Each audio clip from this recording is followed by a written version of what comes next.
What's going on, guys? It's Soggy with a brand new video teaching you how to play Hardpoint in Advanced Warfare.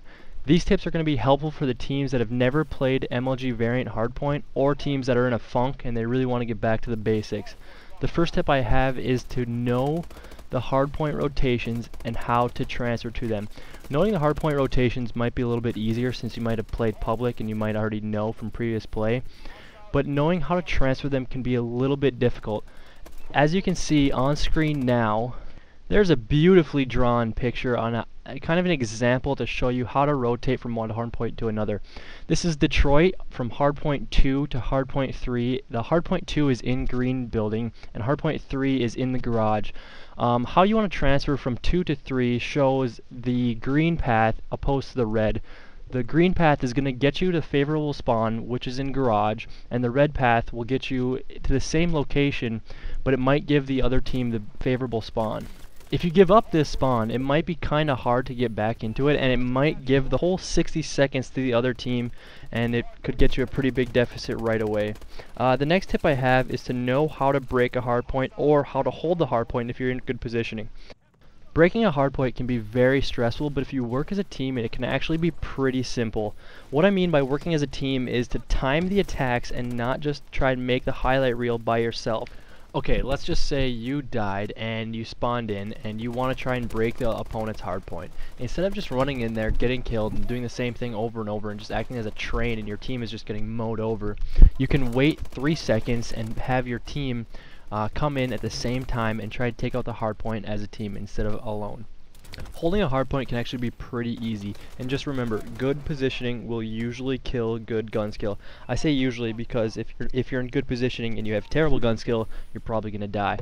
Good positioning means a few things. It means good solo position, which means by yourself, and good positioning as a team. Now you can't have good positioning unless we know where the other team spawns. Knowing where the enemies are coming from is pretty simple. Think of where you spawn, and it has to deal with where the enemy is spawning too. If I spawn here, that means my opponent spawns here. For example, if we are at Detroit again playing Hardpoint, and it is on Hardpoint 2, which is in the green building, and we are spawning by the white train orange school, that means the opponent must be spawning over by yellow building. Now if we know they're spawning in yellow building and we have the hardpoint, all we have to cover is either hospital, main street, or the alley to get into that hardpoint. If we cover those, our team should be good to hold the whole 60 seconds. We just can't give up the spawn that we are in now. One common thing I see from beginning MLG hardpoint players is that they hold the hardpoint from within their own hardpoint. This is a problem because it's really easy to break. Other teams can take the spawn, kill a few guys, and then they now have control and are taking you guys out as you guys spawn. Pushing out while holding the hardpoint ensures two different things. Number one, it ensures that you guys hold the good spawn and it's harder for the other team to break it. And number two, it might give you a second chance at the same fight. So let's say you're pushed out in the middle of the map and you lose a gunfight, and then in 2.5 seconds when you spawn, you might be able to meet him before he gets to the hardpoint and pick up the gunfight instead, and then maintain your spot in the middle of the map. The last tip I have for you guys is to know and control the spawns. I like to think of Hardpoint as a battle of spawns because your goal is to spawn as close to the hill as possible and push your opponent away. If you spawn close to the hardpoint and your opponent spawns away from it, if you die, that means you can get there in about half the time as your opponent can. So spawns are huge in this game. Alright, so let's recap of what we talked about today. Number one is to know hardpoint rotations and how to transfer them. So we want to know which hardpoint is going to be next and how to get there. Number two is to know how to break a hardpoint and how to hold it. How to break it, remember we talked about how we want to time it with our team and make sure we're attacking at the same time. And how to hold a hardpoint is we want to push out and work together and have good positioning. Alright, number three is to know and control the spawns.